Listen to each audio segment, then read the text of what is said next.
चीन ने परमाणु हथियारों से भी ज्यादा खतरनाक हथियार का इस्तेमाल करना शुरू कर दिया है और किसी को इसका पता भी नहीं चल रहा है। एक ऐसा हथियार जो तुरंत कई देशों में विनाश कर सकता है। 2017 में भारतीय सैनिकों ने भूटान पर कब्जा करने की कोशिश कर रही चीनी सेना को पीछे धकेल दिया था। चीन ने इसका बदला बेहद अमानवीय तरीके से लिया, जिसमें 300 मासूम लोगों की मौत हुई और लाखों लोग पीड़ित हुए। चीन ने भारत के साथ महत्वपूर्ण जल स्तर डेटा साझा करना रोक दिया है। इस चेतावनी के बिना भारत उस साल आई बाढ़ के लिए तैयार नहीं था। चीन की डरावनी ताकत ने दिखाया कि वह अपनी महाशक्ति से लाखों लोगों को बाढ़ या सूखे के जरिए तबाह कर सकता है। यह ताकत और कुछ नहीं बल्कि बांध थी। तो आज की वीडियो में आइए समझते हैं कि चीन ने पानी को हथियार कैसे बना लिया और ये देश इसका मुकाबला करने के लिए क्या कर रहे हैं।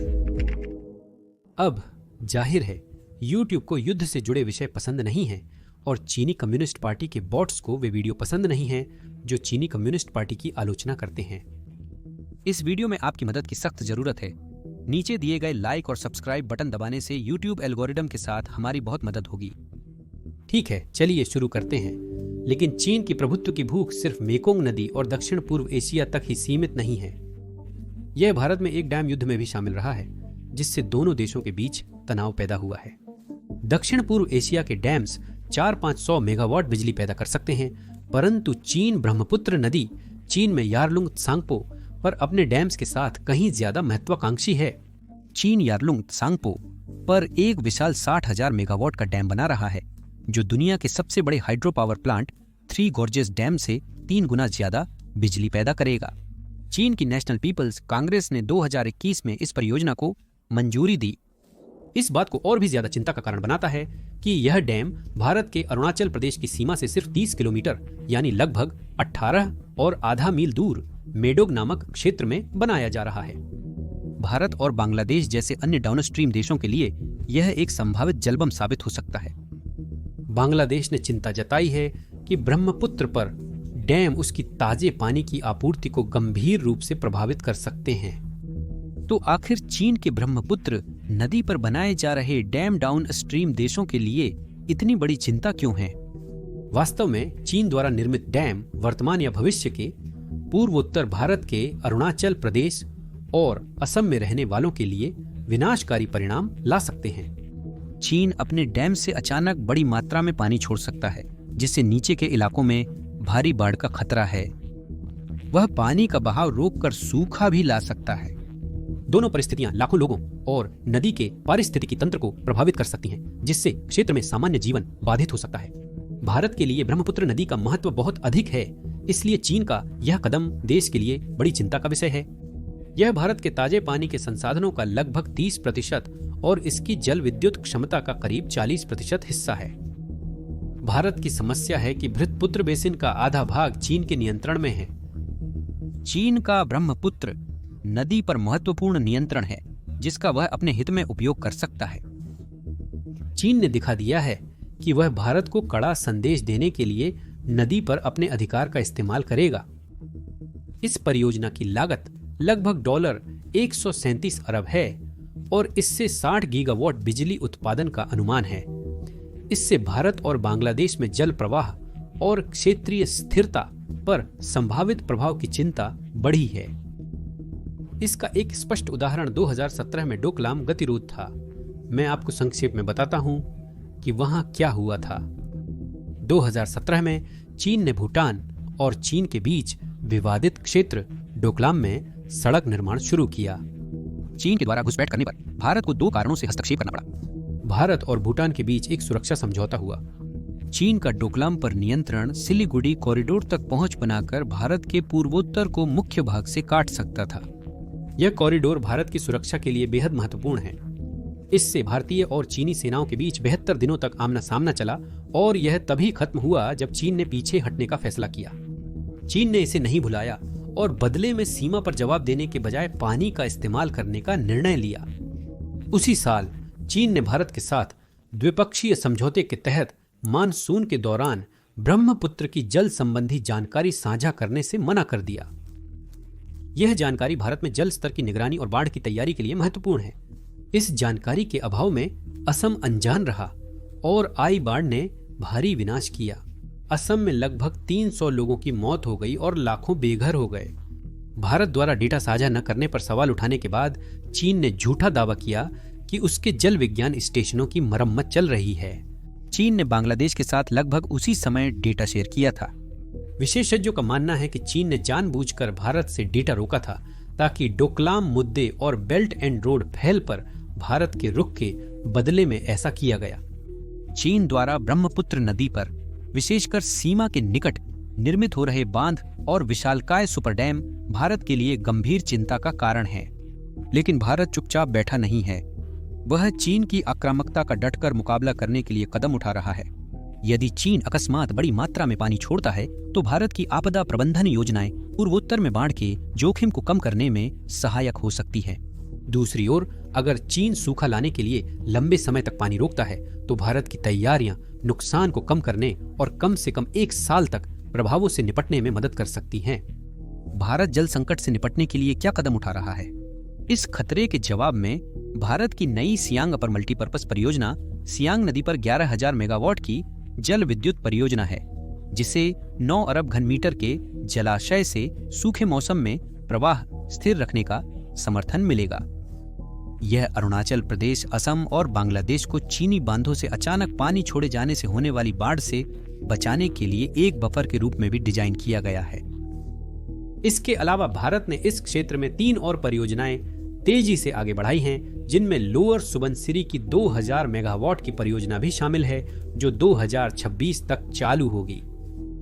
ये बांध न केवल जल संग्रहण और बाढ़ नियंत्रण में सहायक होंगे, बल्कि विशाल विद्युत उत्पादक भी होंगे। ठीक है, तो लाओस, कंबोडिया, वियतनाम और थाईलैंड सभी में एक चीज समान है। उनकी जीवन रेखा मेकोंग नदी है। एक नदी जो इतनी महत्वपूर्ण है कि उस पर 1 नहीं, 10 नहीं, बल्कि 60 मिलियन से भी अधिक लोगों की आजीविका निर्भर करती है। मेकोंग नदी चीन और दक्षिण पूर्व एशिया से बहती हुई 60 मिलियन से अधिक लोगों के जीवन का आधार है। मेकोंग नदी लगभग 4.909 किलोमीटर या 380 किलोमीटर तक फैली हुई है, जो एशिया की 7वीं सबसे लंबी नदी है। यह तिब्बती पठार से निकलकर चीन, लाओस, म्यांमार, कंबोडिया, थाईलैंड और वियतनाम होते हुए बहती है। लेकिन यह नदी इतनी महत्वपूर्ण क्यों है और यह लाखों लोगों की जिंदगियों को कैसे सहारा देती है? वियतनाम के उपजाऊ मेकोंग डेल्टा में यह शक्तिशाली नदी हालात बदलने वाली है। यह देश की लगभग 27% जीडीपी को सहारा देती है और वियतनाम के आधे चावल की खेती में मदद करती है।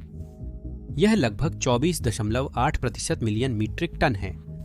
यह देश की कृषि का 40% से अधिक हिस्सा चलाती है और लगभग 65% फल निर्यात आमदनी लाती है। यह अजीब लगता है, पर बिना नदी की भारी मानसून बाढ़ के यह संभव नहीं होता। मई से अक्टूबर तक कंबोडिया की टोनले सांप झील में बाढ़ का पानी भर जाता है, जिसे टोनले सांप रिवर्सल कहा जाता है। झील सूखे मौसम में अपने आकार से 60 गुना तक फैल जाती है और दुनिया की सबसे उत्पादक अंतर्देशीय मत्स्य पालन बन जाती है। मेकोंग नदी आयोग के अनुसार हालांकि ये बाढ़ हर साल डॉलर 60-70 मिलियन का नुकसान करती है, लेकिन मत्स्य पालन, कृषि और ताजे पानी से डॉलर 8-10 बिलियन का लाभ भी पहुंचाती है। कंबोडिया दूसरी ओर मेकोंग पर बहुत अधिक निर्भर करता है। क्यों? कृषि, वानिकी और मत्स्य पालन कंबोडिया की अर्थव्यवस्था का 16.7% हिस्सा बनाते हैं, जिनका मुख्य स्रोत मेकोंग नदी है। मेकोंग से प्राप्त मछलियां कंबोडिया की प्रोटीन खपत का लगभग 60% योगदान देती हैं। बाढ़ के बाद निचले मेकोंग क्षेत्र को एशिया का चावल का कटोरा कहा जाता है। वियतनाम का डेल्टा सूखे में भी लगभग 24 मिलियन मीट्रिक टन चावल उगाता है, जो इस क्षेत्र के लाखों परिवारों को भोजन देता है। हर साल लगभग 18 मिलियन घन मीटर पोषक तत्वों से भरपूर गाद वियतनाम के मेकोंग डेल्टा में बहती है। ये पोषक तत्व निचले मेकोंग क्षेत्र में 17 अरब डॉलर की जंगली मछली पकड़ने की मछली पालन को भी सहारा देते हैं। 2024 में मेकोंग डेल्टा ने वियतनाम के 80% झींगा और 95% पंगासियस मछली का उत्पादन किया, जिससे समुद्री खाद्य निर्यात लगभग $10 अरब तक पहुंचा। इसका अधिकांश हिस्सा खतरे में है, चीन की वजह से नहीं बल्कि एक छोटे देश लाओस की वजह से। लाओस ने चीन के साथ मिलकर जल विद्युत बांध बनाने शुरू किए हैं। 2024 में बिजली के निर्यात से डॉलर 980 मिलियन अमेरिकी डॉलर की आमदनी हुई, जो देश के कुल निर्यात का करीब 15% है। परंतु इसकी एक छिपी लागत भी है। ये बांध बहुमूल्य तलछट रोकते हैं व मछलियों के प्रवास पथ बाधित करते हैं, जिससे मेकोंग की 19% मछली प्रजातियां विलुप्ति के कगार पर हैं और थाईलैंड, वियतनाम व कंबोडिया के निचले क्षेत्रों में लोगों के भोजन व रोजगार को जोखिम है। थाईलैंड में आता है मेकोंग बेसिन का लगभग 23% हिस्सा, जहां इसकी 71.5 मिलियन आबादी में से करीब 1/3 लोग उत्तर पूर्वी गलियारे में रहते हैं। मेकोंग की देन पैसे और नौकरियों तक ही सीमित नहीं है। ग्रेटर मेकोंग दुनिया के सबसे समृद्ध वन्य जीव क्षेत्रों में से एक है। यहाँ 1300 से अधिक मछलियों की प्रजातियां, लगभग 20,000 पौधों की प्रजातियां, 1200 पक्षी, 800 सरीसृप और उभयचर और 430 स्तनधारी रहते हैं, जिनमें दुर्लभ इरावदी, डॉल्फिन और विशाल मेकोंग कैटफिश भी शामिल हैं। लोग खेत, जंगल और वन्य जीव तालमेल में काम कर रहे थे जब तक एक नया खतरा सामने नहीं आया। गोलियों और कर्जत से भी अधिक खतरनाक कुछ और है। मेकांग नदी लाओस, थाईलैंड, कंबोडिया और वियतनाम से होकर बहती है, परंतु इसका उद्गम चीन के तिब्बती पठार से होता है। 2024 तक चीन ने 2000 से अब तक तिब्बत में कम से कम 193 जलविद्युत बांध बनाए हैं या बनाने की योजना बनाई है। चीन के तिब्बती पठार पर यह नदी 2 हिस्सों में विभाजित हो जाती है। ऊपरी बेसिन मेकोंग का लगभग 24% है और ज्यादातर चीन में स्थित है, जहां इसे लानकांग कहा जाता है। निचला Mekong basin Laos, Thailand, Cambodia और वियतनाम से होकर बहता है, पर यह तो चीन द्वारा बनाए गए बांधों का एक छोटा हिस्सा भी नहीं है। चीन का बांधों के प्रति प्रेम कोई रहस्य नहीं है। चीन में 90,000 से अधिक बांध और जलाशय हैं, जिनमें से अधिकांश तिब्बत में स्थित हैं। मेकोंग नदी पर पहला बड़ा जल विद्युत प्रोजेक्ट मनवान बांध था, जो यूनान में 1985 में पूरा हुआ। चीन ने आगे बढ़ते हुए कुछ दशकों में मुख्य नदी पर 12 और उसकी सहायक नदियों पर लगभग 95 अतिरिक्त बांध बना दिए। चीन के अंदर मेकोंग नदी की मुख्य धारा पर कुल 12 मेगा बांध निरंतर कार्यरत हैं। इनमें से 2 बांध नदी के सक्रिय पानी का 50% से अधिक यानी लगभग 10 ट्रिलियन गैलन पानी जमा करते हैं, जो 15 ओलंपिक आकार के स्विमिंग पूल भरने के लिए पर्याप्त है। ये जलाशय न केवल चीन के खेतों और शहरों को पानी देते हैं, बल्कि इसके बढ़ते ऊर्जा बाजार के लिए जल विद्युत भी पैदा करते हैं। मेकोंग विशेषज्ञ फिलिप हिर्श के अनुसार बांधों ने पहले स्वतंत्र रूप से बहने वाली नदी को अब सीढ़ीनुमा जलाशयों की श्रृंखला में परिवर्तित कर दिया है। चीन अब नदी प्रवाह को नियंत्रित कर पड़ोसी देशों के विरुद्ध पानी को हथियार की तरह प्रयोग कर सकता है। इन बांधों के डरावने प्रभाव जल्द ही दिखने लगे। 2019 और 2024 के बीच मेकोंग नदी का प्रवाह दशकों में न्यूनतम था। सूखे के दौरान जलस्तर 60% तक गिरा और कुछ क्षेत्रों में 40% तक की कमी देखी गई। विशेषज्ञों के अनुसार इस आपदा के 4 प्रमुख कारण हैं। पहला, एक अभूतपूर्व सूखा जिसने नदी को सुखा दिया। दूसरा, जलवायु बदलाव ने मौसम को और अस्थिर बना दिया है। तीसरा, एल नीनो प्रभाव, जिससे महासागरों का सतही जल गर्म होकर वर्षा पैटर्न बदल गया और भूमि सूख गई। चीन में बनाए गए विशाल बांधों के कारण पानी के संग्रहण और नियंत्रण का प्रभाव चौथा कारण था। और चीन ने इससे क्या हासिल किया? सूखे के कारण तापमान बढ़ गया और ऑक्सीजन का स्तर कम हो गया, जिससे स्थिति और भी खराब हो गई। हजारों टन मछलियां मर गईं और लगभग 2.5 मिलियन लोग प्रभावित हुए, जिन्होंने अपना खाना, नौकरियां और आमदनी खो दी। कंबोडिया में जो थोड़ी बारिश हुई, उसका मतलब था कि बिजली पैदा करने के लिए कम पानी मिला। कंबोडिया मुख्यतः जल विद्युत पर निर्भर है, जिससे उनके बिजली उत्पादन में 30% की कमी आई। 2020 में परिस्थिति और बिगड़ गई। नदी का जलस्तर लगभग 2/3 नीचे आ गया। मेकांग नदी आयोग की रिपोर्ट के अनुसार 2200 के जुलाई में निचले मेकांग बेसिन का लगभग 60% हिस्सा गंभीर सूखे की चपेट में था। यह इस क्षेत्र के इतिहास में अब तक दर्ज सबसे भयानक सूखा था आम सूखा नहीं। इस आपदा के कारण लगभग $650 मिलियन का आर्थिक नुकसान हुआ और डेल्टा क्षेत्र में 17 मिलियन लोग बुरी तरह प्रभावित हुए। और अगर आप सोचते हैं कि मुसीबत यहीं खत्म हो गई थी, तो असल में हालात और भी बदतर हो गए। एक climate consultant group eyes on earth की नई स्टडी के अनुसार 2019 के सिर्फ 6 महीनों में चीन के बांधों ने निचले मेकोंग क्षेत्र में पानी के विशाल प्रवाह को रोक दिया। इस वजह से वियतनाम में लाखों लोग ताजे पानी से वंचित रह गए। लेकिन तभी किसी ने चीन का काला सच उजागर किया। वियतनामी सरकारी रिसर्च एजेंसी के डिप्टी डायरेक्टर गुयेन लान चाओ के अनुसार 1990 से चीनी मॉनिटरिंग स्टेशनों ने वर्षा संबंधी डेटा या अपने बांधों के संचालन की जानकारी साझा नहीं की है। यह बहुत बड़ी बात है, क्योंकि जब चीन जैसे अपस्ट्रीम देश नदी के प्रवाह और वर्षा का डेटा साझा करते हैं, तो इससे वियतनाम जैसे डाउनस्ट्रीम देशों को बेहतर तैयारी करने में मदद मिलती है, जिससे उन्हें पूर्वानुमान लगाने, चेतावनी जारी करने और जान बचाने का समय मिल जाता है। डेटा के बिना वियतनाम और अन्य देश असहाय हैं। लेकिन वियतनाम ही अकेला नहीं था जो परेशान था। समस्याएं जल्दी ही अन्य देशों में भी फैल गईं। उदाहरण के लिए थाईलैंड को ही ले लीजिए। 2019 में बरसात के मौसम के दौरान थाईलैंड के सबसे प्रसिद्ध शहरों में से एक चियांग सैन को उसकी सामान्य पानी की मात्रा का केवल 46% ही मिला। उसे सामान्य से लगभग 7 क्वाड्रिलियन गैलन कम पानी प्राप्त हुआ। 2020 में चियांग सेन में मानसून के दौरान जल प्रवाह 2018 की तुलना में 63% कम था।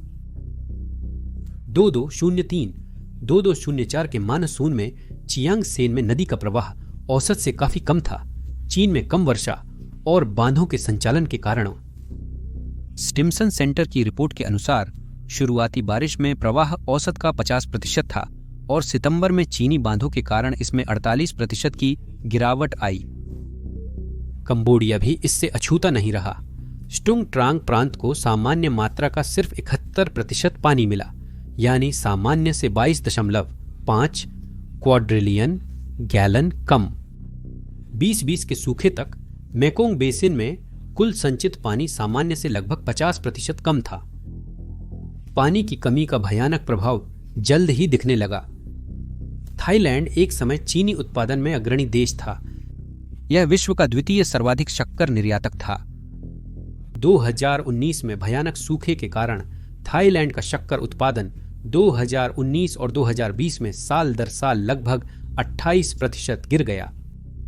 उत्पादन घटकर 10.5 मिलियन टन हो गया, जो पिछले 9 सालों में सबसे कम था। तेजी से आगे बढ़े 2023-2024 तक थाईलैंड का शक्कर उत्पादन घटकर 8.8 मिलियन मीट्रिक टन रह गया, जो पिछले साल की तुलना में 20% की गिरावट है। शर्करा की मात्रा में गिरावट का मुख्य कारण प्रतिकूल मौसम था, जिसने गन्ने की वृद्धि को प्रभावित किया।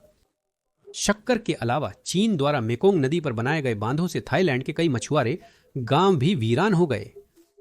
नदी प्रवाह में बदलाव का अर्थ था कम मछली, कम धान उत्पादन और कम नदी घास, जिस पर कई लोगों की आजीविका निर्भर है। एक अध्ययन के मुताबिक सूखे के दौरान लाओस में बारिश के मौसम में पानी का प्रवाह लगभग 5000 क्यूबिक मीटर प्रति सेकंड होना चाहिए था। ऊपर के बांधों के कारण यह मात्र लगभग 4000 घन मीटर प्रति सेकंड रह गया था। 2019 का सूखा दुनिया को हैरान कर गया, क्योंकि हालात बेहद गंभीर हो गए थे। हकीकत यह है कि निचली स्थिति वाले देशों को 2007 के तुरंत बाद से ही नुकसान होना शुरू हो गया था। 1910 से 2007 के बीच मेकोंग नदी का औसत वार्षिक बहाव लगभग 370.3 घन किलोमीटर था, लेकिन 2008 से 2021 तक यह संख्या घटकर सिर्फ 302.4 घन किलोमीटर रह गई। यह 66.9 घन किलोमीटर का विशाल अंतर है। यह इतना पानी है कि इससे लगभग 27,160 ओलंपिक आकार के स्विमिंग पूल भर सकते हैं, जो इसके विशाल आकार को दर्शाता है। इसी प्रकार निम्न देशों पर अधिक दबाव पड़ना प्रारंभ हुआ, लेकिन चीन इतनी तबाही के बाद भी धीमा नहीं पड़ रहा है। चीन की सीमा के भीतर ब्रह्मपुत्र नदी पर 8 और बांध या तो योजनाधीन हैं या पहले से ही बनाए जा रहे हैं, परंतु चीनी बांध केवल चीन तक सीमित नहीं हैं। मेकोंग नदी के किनारे पहले से ही कुल 45 बड़े बांध निर्मित हो चुके हैं, जो एक चौंकाने वाली बात है। चीन के पास 11 हैं, लेकिन बाकी 34 का अभी पता नहीं है। यहीं लाओस की भूमिका सामने आती है। लाओस चीन के बाद दूसरे स्थान पर है, जहां 21 बड़े बांध हैं जो कुल सक्रिय भंडारण का करीब 35% रखते हैं। थाईलैंड के पास 7 बांध हैं जो सक्रिय भंडारण का 7.1% बनाते हैं। कंबोडिया के पास 2.1% और वियतनाम के पास 1.3% है। लेकिन लाओस इतने सारे बांध क्यों बना रहा है? खैर, एक बड़ा कारण है लाओस का सपना कि वह दक्षिण पूर्व एशिया की बैटरी बनना चाहता है। और एक और कारण चीन की बेल्ट एंड रोड इनिशिएटिव, जो एक विशाल कई ट्रिलियन डॉलर की परियोजना है जिसका उद्देश्य बुनियादी ढांचा बनाना और दुनिया भर के 100 से अधिक देशों को जोड़ना है। चीन पहले ही लगभग 140 देशों में करीब 900 अरब डॉलर का निवेश कर चुका है। और हाँ, लाओस उनमें से एक है। लाओस में चीन का बुनियादी ढांचे और कनेक्टिविटी परियोजनाओं पर काफी प्रभाव है। लाओस को अगले 5 सालों में प्रति वर्ष $1.4 अरब चुकाने होंगे। 2024 तक लाओस एक गंभीर कर्ज संकट का सामना कर रहा है, जिसमें उसका कुल सार्वजनिक कर्ज लगभग $13.8 अरब तक पहुंच गया है, जो उसकी जीडीपी का करीब 108% है। इसमें से लगभग $6.9 अरब चीन को चुकाना है, जो सबसे बड़ा लेनदार बन गया है। लाओस का कर्ज बोझ मुख्य रूप से बड़े पैमाने की बुनियादी ढांचा परियोजनाओं के कारण है, जिसमें मैकोंग नदी के जल विद्युत बांध और चीन थाईलैंड को जोड़ने वाली $6 अरब की हाई स्पीड रेल लाइन शामिल है। फिर भी लाओस की अर्थव्यवस्था कई वर्षों तक टिके रहने में सफल रही है। इसका मुख्य कारण बांध है। बांध लाओस की अर्थव्यवस्था की जीवन रेखा है। बिजली लाओस की सर्वोच्च निर्यात वस्तु है, जो लगभग $1.96 अरब की कमाई करती है, और थाईलैंड इसका प्रमुख ग्राहक है। थाईलैंड लाओस से लगभग $1.78 अरब की बिजली आयात करता है। इसलिए लाओस एशिया के सर्वाधिक जलविद्युत निर्यातकों में एक बन गया है। लाओस अपनी कुल बिजली का लगभग 80% थाईलैंड और वियतनाम जैसे पड़ोसी देशों को निर्यात करता है।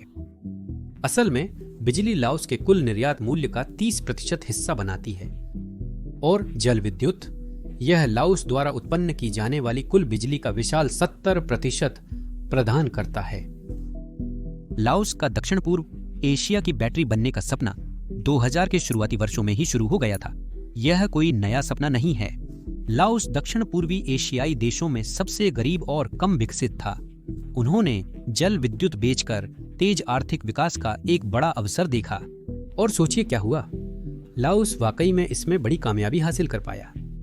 2000 में लाओस की जल विद्युत क्षमता केवल 400 मेगावाट थी।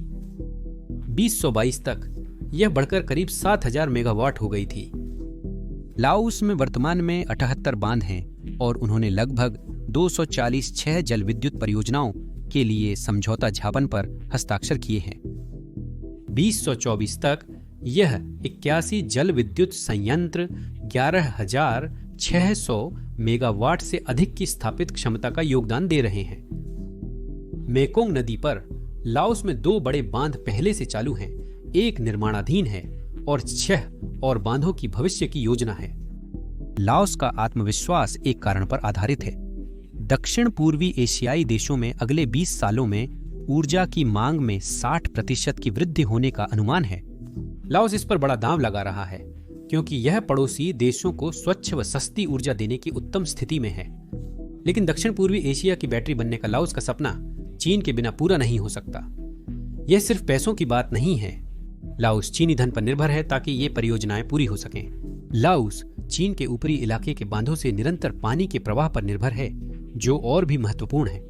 यदि चीन प्रवाह बदलने का निर्णय लेता है तो वह लाओस की अर्थव्यवस्था को क्षण भर में नुकसान पहुंचा सकता है। चीन ने लाओस में बेल्ट एंड रोड प्रोजेक्ट्स को कठिन शर्तों पर पैसे और प्रभाव का इस्तेमाल करके विस्तार दिया है, जिससे लाओस को कम लाभ मिला है। इसका एक बड़ा उदाहरण नाम ओह नदी कैस्केड हाइड्रो पावर प्रोजेक्ट है। इस परियोजना में लाओस में 7 बांधों का निर्माण शामिल था, जिनकी कुल बिजली उत्पादन क्षमता 1.27 गीगावाट है। चीनी company power construction corporation power China इस परियोजना में 85% बहुमत हिस्सेदारी रखती है। विशेषज्ञता और फंडिंग दोनों चीन से आई थी। चीन ने इस परियोजना पूरा करने के लिए $2.8 अरब का महत्वपूर्ण निवेश किया था। तो पहली नजर में यह लाओस के लिए बहुत अच्छा लगता है ना? उन्हें नए बांध और बिजली मिलती है और उन्हें इसका ज्यादातर हिस्सा चुकाना भी नहीं पड़ता। लेकिन चीजें उतनी अच्छी नहीं हैं जितनी दिखती हैं। यह परियोजना वास्तव में पावर चाइना रिसोर्सेज के स्वामित्व और संचालन में है, जो एक बिल्ड एंड ऑपरेट ट्रांसफर या बीओटी अनुबंध के तहत है।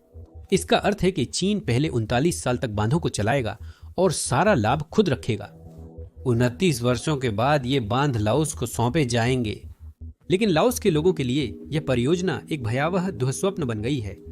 इन बांधों ने नाम ओह नदी बेसिन की संवेदनशील पारिस्थितिकी और जैव विविधता को बुरी तरह प्रभावित किया है, जो हजारों लोगों की जीवन रेखा है जो आजीविका के लिए इस पर निर्भर हैं। बांध बनाते समय हजारों लोग विस्थापित हुए। चीन द्वारा निर्मित मेकोंग बेसिन में स्थित विदेशी बांधों में से 81% लाओस में हैं। यह चीन की बड़ी तस्वीर को दर्शाता है। विशेषज्ञ मानते हैं कि चीन लाओस में कई बांध इसलिए बना रहा है ताकि वह लाओस से बिजली खरीद सके और अपनी सीमाओं के अंदर पर्यावरण और पारिस्थितिकी को नुकसान से बचा सके। असल में चीन का युन्नान प्रांत लाओस में बने इन बांधों से पैदा होने वाली बिजली का एक बड़ा खरीदार है। लाओस चीन की बेल्ट एंड रोड पहल के जाल में फंसा हुआ अकेला देश नहीं है। दक्षिण पूर्व एशिया के एक देश में चीनी बांधों ने हजारों लोगों की जिंदगी बर्बाद कर दी है। 17 दिसंबर 2018 को कंबोडिया के प्रधानमंत्री हुन सेन और चीनी कंपनी चाइना हुआनैंग ग्रुप के अधिकारी लोअर सेसांटू बांध का उद्घाटन करने के लिए एकत्र हुए। नेता कैमरों के लिए मुस्कुरा रहे थे, पर असली कहानी छुपी हुई थी। केवल वह जो सब कुछ खो चुके थे, उन्हें इन उत्सवों के पीछे का कड़वा सच पता था। लोअर सेसांटू डैम कंबोडिया में चीन द्वारा निर्मित सबसे विशाल बांध है। यह न सिर्फ बड़ा है, बल्कि पूरे एशिया के सबसे चौड़े बांधों में से एक है, जो 6 किमी से अधिक लंबा है। यह विशाल परियोजना चीन की सरकारी कंपनी हुआनैंग ग्रुप द्वारा निर्मित और संचालित है। कंबोडिया की रॉयल ग्रुप और वियतनाम की सरकारी कंपनी एवीएन की इस परियोजना में छोटी हिस्सेदारी है, लेकिन ज्यादातर स्वामित्व चीन के पास है। रिपोर्ट्स के अनुसार चीनी सरकारी बैंकों ने भी लगभग $800 मिलियन का अधिकांश धन प्रदान किया। यह विशाल 400 मेगावाट की जल विद्युत बांध चीन की बेल्ट एंड रोड इनिशिएटिव के तहत बनाया गया था, जिसका मुख्य लक्ष्य कंबोडिया की राजधानी फ्नोम पेन्ह को लगभग 80% बिजली देना था। पर इस सपने को पूरा करने के लिए एक भारी कीमत देनी पड़ी। उन्होंने 34,000 हेक्टेयर जंगल वाले इलाके को डुबो दिया, और आपको अंदाजा देने के लिए कि यह कितना बड़ा है, आप उस क्षेत्र में लगभग 45,333 फुटबॉल मैदान समा सकते हैं। डैम निर्माण के बाद से हजारों कंबोडियाई लोग अपना घर और जीवन शैली खो चुके हैं। 2700 परिवार यानी लगभग 5,000 लोग बेघर हुए। पीढ़ियों से वहीं रह रहे परिवार। निर्माण शुरू होने से पहले कई स्थानीय लोगों ने विरोध किया। रिपोर्ट्स के मुताबिक कंबोडियाई और कंपनी अधिकारियों ने उनकी चिंताओं को ज्यादातर अनदेखा किया। लोगों को अपनी जमीन और घर के बदले में नाम मात्र की रकम लेने पर विवश किया गया। उन्हें पुनर्वास क्षेत्रों में भेज दिया गया, जहां आवास सुविधाएं और नए काम शुरू करने के लिए प्रशिक्षण व मदद अपर्याप्त थी। और भी बुरा यह था कि बांध के ऊपर और नीचे रहने वाले अन्य समुदाय जो इस परियोजना के कारण प्रभावित हुए थे, उन्हें तो कोई मुआवजा या मदद भी नहीं मिली। स्थानीय लोग जो पहले मछली पकड़ने, खेती और जंगल से चीजें इकट्ठा करने से खुशी से जीते थे, अब जीवित रहने के लिए संघर्ष कर रहे थे। चाइना हुआनैंग ग्रुप ने आमतौर पर विस्थापित ग्रामीणों को एक छोटा सा प्रस्ताव दिया। पुनर्वास स्थल पर या तो लगभग 5 हेक्टेयर जमीन और एक पहले से निर्मित घर, या फिर घर बनाने के लिए लगभग $6,000। लेकिन समस्या यह थी कि नए पुनर्वास क्षेत्र उनके पुराने मछली पकड़ने के स्थानों से कई किमी दूर थे, और उन्हें दिए जा रहे $6,000 एक अच्छा घर बनाने के लिए पर्याप्त नहीं थे। परिवारों ने शिकायत की कि वहां की मिट्टी पत्थरीली और अनुपजाऊ होने के कारण फसलें अच्छी नहीं उग पाईं। किसानों को फसल सुधारने के लिए उर्वरकों की आवश्यकता थी, परंतु अधिकांश उन्हें खरीद नहीं सकते थे। हालात और बिगड़ गए क्योंकि नई जगहों पर पानी भी दूषित था। कई लोगों ने बताया कि पानी की गुणवत्ता इतनी खराब थी कि उन्हें पहली बार पीने का पानी खरीदना पड़ा। लेकिन कंबोडिया वासियों के लिए असली दुस्वप्न तो अब शुरू हो रहा था। बांध निर्माण ने हजारों स्थानीय लोगों की 3 प्रमुख आजीविका के साधन नष्ट कर दिए। बांध ने मेकोंग नदी की मछलियों को खत्म कर दिया, जो न सिर्फ परिवारों के भोजन का साधन थीं, बल्कि उनकी आय का एक प्रमुख स्रोत भी। परंतु बांध निर्माण ने मेकोंग की 2 प्रमुख सहायक नदियों को अवरुद्ध कर दिया। बांध से बने विशाल कृत्रिम जलाशय ने मछलियों की आवाजाही अवरुद्ध कर उनके भोजन और प्रजनन को प्रभावित किया। परिणाम विनाशकारी था। मछलियों की प्रजातियों की सामूहिक मौतें हुईं। जहां पहले परिवार 40 किलो मछली पकड़ सकते थे, अब 2 किलो पकड़ना भी मुश्किल हो गया है। बड़ी और कीमती मछलियां जिनसे अच्छा पैसा मिलता था, लगभग गायब हो गई हैं। दूसरा, बांध ने उस गाद को रोक दिया जो बरसात के मौसम में नदी के साथ बहकर आने वाली समृद्ध रेत और मिट्टी थी। बांध निर्माण से पूर्व गाद भूमि को प्राकृतिक रूप से उर्वर बनाती थी, जिससे किसान चावल व फल उगाते थे। ताजा गाद के अभाव में खेतों की उर्वरा शक्ति और फसल उत्पादन में भारी गिरावट आई है। तीसरा, जंगल की बाढ़ ने आजीविका का एक प्रमुख साधन छीन लिया। जंगलों से मशरूम, औषधीय पौधे और मेवे इकट्ठा करने वाले लोगों के पास अब इकट्ठा करने के लिए कुछ भी नहीं बचा। जंगलों से उनकी अतिरिक्त आय नगण्य हो गई, जो एक बड़ा प्रश्न उठाता है, क्या कंबोडियाई सरकार को बांध मंजूर करने से पहले उसके सभी जोखिमों की जानकारी थी? आमतौर पर जब कोई देश इतना बड़ा प्रोजेक्ट शुरू करता है तो माना जाता है कि इससे होने वाला फायदा जोखिमों से कहीं अधिक होगा। नेतृत्व प्रायः जोखिम लेता है, आशा करते हुए कि सब कुछ ठीक हो जाएगा। लेकिन इस मामले में क्या वह बांध वाकई कंबोडिया के लिए इतना जरूरी था, या कहानी में कुछ और भी है? वास्तव में सरकारों और कंपनियों ने आने वाली विपत्ति को अनदेखा नहीं किया था। 2008 में EVN द्वारा करवाए गए एक पर्यावरणीय प्रभाव आकलन ने पहले ही खतरनाक प्रभावों के बारे में चेतावनी दी थी। इसने 4 प्रमुख समस्याओं को स्पष्ट रूप से बताया। इस बांध के निर्माण से बड़ी संख्या में लोग विस्थापित होकर खराब गुणवत्ता वाली कृषि भूमि वाले इलाकों में जाने को मजबूर होंगे। दूसरा, इससे मछली पकड़ने और खेती से होने वाली लोगों की आय पर गंभीर और स्थायी असर पड़ेगा। तीसरा, यह मछली पकड़ने वाले समुदायों की आजीविका पर आसपास और ऊपर नीचे नकारात्मक प्रभाव डालेगा। इसके अलावा यह वियतनाम और मेकोंग के आसपास के क्षेत्रों को भी प्रभावित करेगा, जिससे लगभग 3 लाख लोग प्रभावित होंगे। और सोचिए, क्या यह अकेली चेतावनी नहीं थी? 2012 में अमेरिका की नेशनल एकेडमी ऑफ साइंसेज के एक स्वतंत्र अध्ययन ने भी बांध के विनाशकारी प्रभावों की भविष्यवाणी की थी। लोअर सेसान-2 डैम से मेकोंग नदी तंत्र की मछली आबादी को भारी नुकसान होगा और मछली बायोमास में 10% गिरावट का अनुमान है। इन चेतावनियों के कारण कई स्थानीय समुदायों, कंबोडियाई और अंतर्राष्ट्रीय नागरिक समाज समूहों और पर्यावरण संगठनों ने बांध निर्माण की मंजूरी से पहले ही बड़े मानवाधिकार मुद्दे उठाए। असल में बांध का विरोध मजबूत और लगातार था। स्थानीय लोगों ने, खासकर जिनकी जिंदगी प्रभावित हुई, बांध निर्माण के 1 दशक पहले से ही विरोध शुरू कर दिया था। 2009 में एक सिविल सोसाइटी अध्ययन में प्रभावित समुदायों के कई गांव वालों का साक्षात्कार लिया गया था और अनुमान लगाइए क्या निष्कर्ष निकला। अध्ययन में पाया गया कि गांव की बैठकों में शामिल सभी लोग लोअर सेसान-2 परियोजना के विरोध में थे। यह स्पष्ट है कि कंबोडियाई सरकार को परिणामों की जानकारी थी और उनके पास परियोजना पर पुनर्विचार करने का पर्याप्त समय था। उन्हें अपने नागरिकों की प्रतिक्रिया का भी ज्ञान था। आप सोच सकते हैं कि इसके बावजूद सरकार परियोजना का फिर से मूल्यांकन करेगी, खासकर अपने लोगों को नुकसान से बचाने के लिए, है ना? लेकिन इसके बजाय कुछ चौंकाने वाला हुआ। ठीक इसका उल्टा हुआ। कंबोडियाई सरकार ने नागरिकों की उपेक्षा करते हुए परियोजना को जल्दबाजी में और बिना उचित विचार विमर्श के स्वीकृति दे दी। कंबोडियाई लोगों की हालत इतनी बिगड़ी कि अगले दशक में लोअर सेसान-2 परियोजना के विरोधियों और स्थानांतरित होने से मना करने वाले परिवारों को अधिकारियों ने उपद्रवी या अलगाववादी माना। अधिकारियों ने दावा किया कि अधिकतर लोग मुआवजे और पुनर्वास योजनाओं से खुश हैं, परंतु वास्तविकता भिन्न थी। यह साफ दिखाता है कि कंबोडियाई सरकार इस परियोजना को हर हाल में आगे बढ़ाने के लिए दृढ़ संकल्पित थी, चाहे इसके परिणाम कुछ भी हों।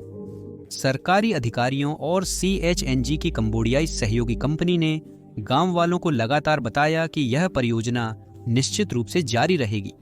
गांव वालों के पास मुआवजा स्वीकार करने और पुनर्वासित होने के अलावा कोई विकल्प नहीं था, चाहे उन्हें यह पसंद हो या न हो। इस अफरा तफरी के बीच परियोजना को 2012 में मंजूरी मिली और निर्माण 2013 में शुरू हुआ। लोअर सेसांटू डैम के 2018 में पूरा होने और उद्घाटन समारोह के दौरान कुछ चौंकाने वाला हुआ। कंबोडिया के प्रधानमंत्री हुन सेन के एक बयान ने कई लोगों को चौंका दिया। उन्होंने कहा, मैं जोर देना चाहता हूं कि यहाँ के अधिकांश स्थानीय ग्रामीणों ने बांध निर्माण का समर्थन किया। केवल कुछ ने ही इस परियोजना के लिए परेशानी खड़ी की। उन उपद्रवियों को विदेशियों द्वारा उकसाया गया है, लेकिन यह बिल्कुल भी सच नहीं था। ग्रामीणों का बांध के प्रति विरोध स्पष्ट था, क्योंकि इससे उनकी आजीविका छिन जाएगी। उनका विरोध विदेशी प्रभाव पर नहीं, बल्कि अपने भविष्य की वास्तविक चिंताओं पर आधारित था। खुद प्रधानमंत्री द्वारा इस बांध का बचाव करने से यह सवाल उठता है कि क्या इसके कोई सकारात्मक प्रभाव थे? क्या इसके नकारात्मक प्रभावों के बावजूद इसने आर्थिक लाभ दिए? चीनी कंपनी CHNG ने दावा किया कि यह बांध अपनी चरम क्षमता पर 400 मेगावाट बिजली पैदा कर सकता है और सालाना 12998 GWH बिजली बना सकता है, जो कंबोडिया के कुल वार्षिक बिजली उत्पादन का 1/6 होगा। हालांकि वास्तविकता काफी भिन्न थी। बांध से वास्तविक बिजली उत्पादन दावे के मुकाबले केवल 1/3 था, जो सालाना $70 मिलियन से भी कम था। कंपनी ने जैसा वादा किया था वैसी सफलता नहीं मिली।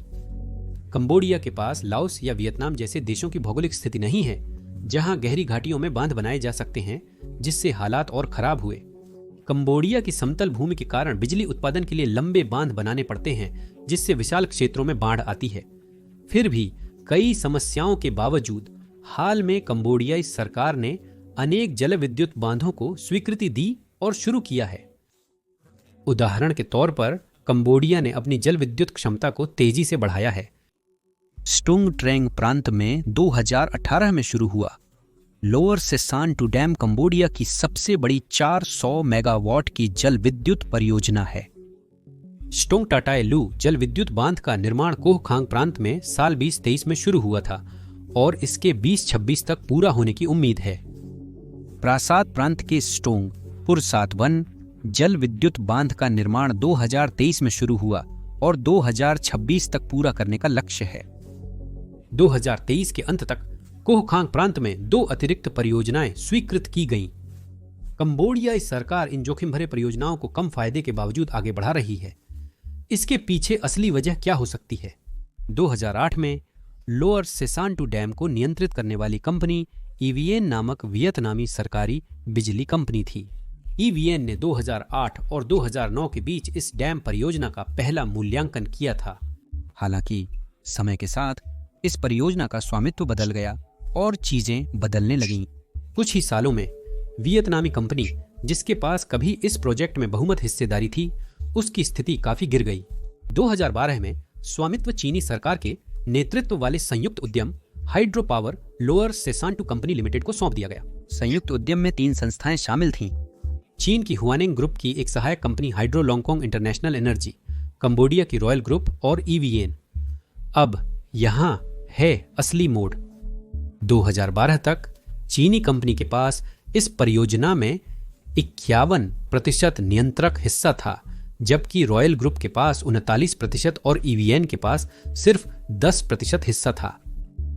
2016 तक चीनी दस्तावेजों में लोअर सेसांटू डैम को बेल्ट एंड रोड इनिशिएटिव का हिस्सा माना जाने लगा, जिससे हालात बिगड़ने लगे।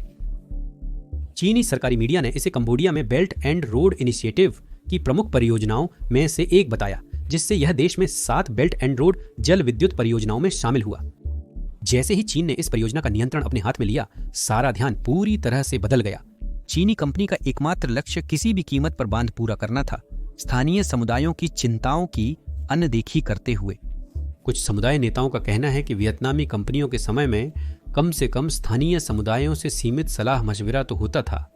चीनी कंपनी द्वारा जिम्मेदारी संभालने पर बांध से सर्वाधिक प्रभावित लोगों से वास्तविक परामर्श नहीं लिया गया। बेल्ट एंड रोड इनिशिएटिव की समस्याएं सिर्फ एशिया तक सीमित नहीं हैं। ये समस्याएं विश्वव्यापी हैं। हाल का उदाहरण गिनी का 450 मेगावाट का सवापिटी बांध है। यह परियोजना दिसंबर 2020 में शुरू हुई थी और अंदाजा लगाइए क्या हुआ। बांध के जलाशय ने 101 गांवों को डुबो दिया और 16,000 लोगों को अपने घर छोड़ने के लिए मजबूर कर दिया। नतीजतन उनकी आजीविका और खाद्य सुरक्षा पूरी तरह नष्ट हो गई। हाँ, यह भी बेल्ट एंड रोड इनिशिएटिव का हिस्सा है। चीन ने इस परियोजना के लिए $1.175 अरब का ऋण दिया। यह पैटर्न हमें बेल्ट एंड रोड इनिशिएटिव की परियोजनाओं में अक्सर दिखता है। चीनी लोग कर्ज देते हैं, चीनी कंपनियां प्रोजेक्ट्स बनाती हैं और कई बार मजदूर भी चीन से आते हैं। तो इतने सारे देश इन शर्तों के लिए क्यों राजी हो जाते हैं जब जोखिम इतने ज्यादा नजर आते हैं? असल में बात पैसों पर आकर टिकती है और यहीं पर चीनी बैंक अहम भूमिका निभाते हैं। चाइना एक्सपोर्ट इंपोर्ट बैंक और China development bank belt and road initiative परियोजनाओं हेतु ऋण देते हैं। साल 2020 तक एक्सपोर्ट इंपोर्ट बैंक ने बेल्ट एंड रोड इनिशिएटिव परियोजनाओं के लिए $1 ट्रिलियन से ज्यादा यानी लगभग $150 अरब का ऋण दिया था। चाइना डेवलपमेंट बैंक ने 2018 तक 600 से ज्यादा परियोजनाओं के लिए $190 अरब से अधिक का कर्ज दिया था।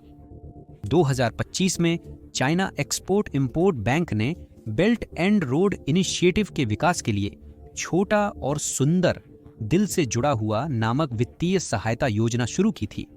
योजना का मुख्य उद्देश्य कम निवेश, तेज परिणाम देने और स्थानीय समुदायों को प्रत्यक्ष लाभ देने वाली छोटी परियोजनाओं के लिए वित्तीय सहायता को मजबूत करना है। लेकिन अब तक आप वास्तविकता को भलीभांति जानते होंगे और ये आपके सामान्य ऋण नहीं है। ये शर्तें अंतर्राष्ट्रीय मुद्रा कोष से मिलने वाली शर्तों से भिन्न हैं। ये ऋण खासकर वित्तीय मदद की आवश्यकता वाले देशों के लिए काफी आकर्षक हैं। ये शर्तें अविकसित देशों के लिए स्वीकार्य हैं, परंतु इसके दीर्घकालिक परिणाम गंभीर हो सकते हैं। चीनी ऋण कई कारणों से आकर्षक हैं और इन कारणों को समझना यह बताता है कि इतने सारे देश, खासकर जिन्हें जरूरत है, वे अंतर्राष्ट्रीय मुद्रा कोष जैसे अन्य विकल्पों की बजाय इन्हें क्यों चुनते हैं। चीन से ऋण लेना अंतर्राष्ट्रीय मुद्रा कोष से ऋण लेने की तुलना में काफी आसान है। अंतर्राष्ट्रीय मुद्रा कोष अपने ऋणों के साथ कठिन शर्तें जोड़ता है जो देशों के लिए पूरा करना चुनौतीपूर्ण हो सकता है। दूसरा, चीन देशों के ऋण चुकाने की क्षमता को लेकर अंतर्राष्ट्रीय मुद्रा कोष जितनी चिंता नहीं करता जो ऋण देने से पहले इस बात पर ध्यान देता है। तीसरा, ग्लोबल डेवलपमेंट पॉलिसी सेंटर के विशेषज्ञों के मुताबिक अंतर्राष्ट्रीय मुद्रा कोष के ऋण उधार देश से आर्थिक सुधार मांगते हैं, जबकि चीन के ज्यादातर ऋण इंफ्रास्ट्रक्चर प्रोजेक्ट्स पर केंद्रित होते हैं। ऋण चुकाने के समय अंतर्राष्ट्रीय मुद्रा कोष नकद भुगतान पर जोर देता है। दूसरी ओर चीन लचीला है और प्राकृतिक संसाधनों के निर्यात, भू राजनीतिक लाभ या रणनीतिक संपत्तियों पर नियंत्रण जैसे अन्य तरीकों से भुगतान स्वीकार करने को तैयार रहता है। श्रीलंका का उदाहरण लें। भारी कर्ज के कारण श्रीलंका ने अपना हम्बनटोटा बंदरगाह 99 साल की लीज पर चीन को सौंप दिया। जिबूती को चीन का लगभग 75% जीडीपी के बराबर कर्ज केवल पोर्ट और रेलवे प्रोजेक्ट्स के लिए चुकाना है। 2017 में चीन ने जिबूती में अपना पहला विदेशी सैन्य अड्डा खोला, जिससे ये आशंका बढ़ी कि व्यापारिक परियोजनाएं दरअसल एक रणनीतिक ठिकाना बनाने की तैयारी हो सकती हैं। केन्या ने स्टैंडर्ड गेज रेलवे के लिए भारी कर्ज लिया, जिससे उसकी 21% बाहरी देनदारी चीन से जुड़ी। ये उदाहरण दर्शाते हैं कि कर्ज चुकाने में असमर्थ देश चीन को कीमती संसाधन देने को विवश हो सकते हैं। हालांकि चीनी कर्ज अक्सर अंतर्राष्ट्रीय मुद्रा कोष के 2% की तुलना में लगभग 5% ब्याज दरों के साथ आते हैं। आकर्षक शर्तें और लचीलापन उन्हें अविकसित देशों के लिए लोकप्रिय विकल्प बनाते हैं। इन्हीं कारणों से कंबोडियाई सरकार ने चीन की फंडिंग और राजनीतिक समर्थन से जुड़ी कंबोडियाई कंपनियों की मदद से हाल में कई जल विद्युत बांध बनवाए हैं। समस्या यह है कि नीचे बनने वाले किसी भी बांध को चीन की दया पर निर्भर रहना होगा, चाहे वह इसमें शामिल हो या नहीं। चीन द्वारा ऊपर की ओर बनाए गए बांधों के जरिए पानी के प्रवाह को नियंत्रित किया जा सकता है और ये बांध विशेषकर चीन द्वारा निर्मित पहले ही निचले इलाकों के देशों को काफी नुकसान पहुंचा चुके हैं। बांधों की संख्या बढ़ने से इन देशों को आर्थिक नुकसान और अधिक होगा। आप सोच रहे होंगे कि अगर चीन इतनी समस्या पैदा कर रहा है तो ये देश इसके खिलाफ क्यों नहीं बोलते और इसे रोकते क्यों नहीं। इसके 3 मुख्य कारण हैं। चीन की विशाल आर्थिक और सैन्य ताकत के कारण छोटे देशों के लिए उसका सामना करना कठिन होता है। यही पहला कारण है। दूसरा कारण है व्यापार पर निर्भरता। ये देश चीन के साथ व्यापार पर बहुत हद तक निर्भर हैं। चीन पिछले 13 सालों से दक्षिण पूर्व एशिया का सबसे बड़ा व्यापारिक साझेदार है। उसके खिलाफ बोलना उनकी अर्थव्यवस्था को नुकसान पहुंचा सकता है। चीन ने बेल्ट एंड रोड इनिशिएटिव के जरिए दक्षिण पूर्व एशिया में भारी निवेश किया है, जिससे कई देश अब चीन के कर्ज में हैं। चीन के खिलाफ जाने से उनकी वित्तीय स्थिरता खतरे में पड़ सकती है। मेकोंग नदी पर निर्भर देशों को अपने हितों की रक्षा के लिए एकजुट होकर काम करना चाहिए, और उन्होंने ऐसा किया। 5 अप्रैल 1995 को कंबोडिया, लाओस, थाईलैंड और वियतनाम ने मेकोंग रिवर कमीशन का गठन किया, जो इन देशों को नदी प्रबंधन में मिलकर काम करने में सहायता करता है। सबसे हैरान करने वाली बात यह है कि भले ही मेकोंग नदी चीन से निकलती है, पर चीन आधिकारिक तौर पर मेकोंग रिवर कमीशन का हिस्सा नहीं है। यह केवल एक संवाद साझेदार है। इसका अर्थ है कि चीन मेकोंग नदी आयोग के नियमों से मुक्त है और बिना अन्य देशों की सहमति के नदी के ऊपरी भाग में बांध बना सकता है। मेकोंग रिवर कमीशन को मुख्य तौर पर चीन के शामिल न होने के कारण संघर्ष झेलना पड़ा है, जिससे इसकी शक्ति काफी कम हो गई है। मेकोंग रिवर कमीशन का ढांचा भी दोषपूर्ण था। सदस्य देशों को मेकोंग नदी पर परियोजनाओं को लेकर एक दूसरे से सहमति लेने की आवश्यकता नहीं थी। उन्हें सिर्फ एक दूसरे से सलाह लेनी होती थी, सहमति अनिवार्य नहीं थी।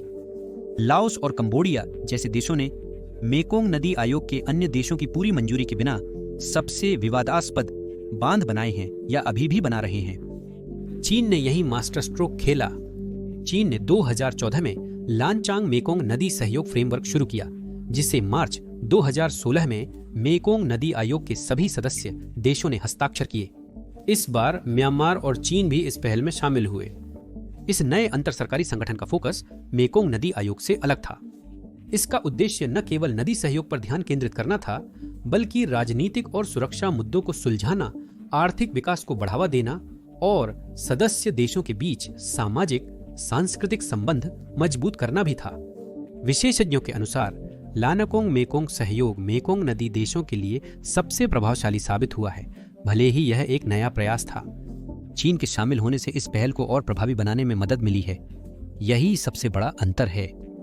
आप यह सोच सकते हैं कि चीन ने मेकोंग नदी आयोग में शामिल होने के बजाय अपनी खुद की एक अलग संस्था क्यों बना ली? चीन मेकोंग नदी आयोग को कमजोर करके अपने अनुकूल ढांचा स्थापित करना चाहता था। यही इसका मुख्य उद्देश्य था। लानचांग मेकोंग सहयोग का नेतृत्व करके चीन मेकोंग नदी के इर्द गिर्द होने वाली बातों पर बेहतर नियंत्रण रख सकता था और यह तय कर सकता था कि चीजें कैसे हों, खासकर बांध निर्माण परियोजनाओं और उनके प्रभाव के मामले में। चीन अन्य देशों को यह दिखाना चाहता था कि वह उनकी परवाह करता है, ताकि वह बेल्ट एंड रोड इनिशिएटिव को आसानी से आगे बढ़ा सके। इसलिए इस नई पहल का नेतृत्व करके चीन को उम्मीद थी कि वह क्षेत्र में अपनी बढ़ती हुई प्रभाव शक्ति को लेकर नीचे की ओर स्थित देशों की किसी भी शंका और चिंता को शांत कर सकेगा। लेकिन आखिरकार समय ही बताएगा कि ये जल युद्ध कैसे आगे बढ़ते हैं।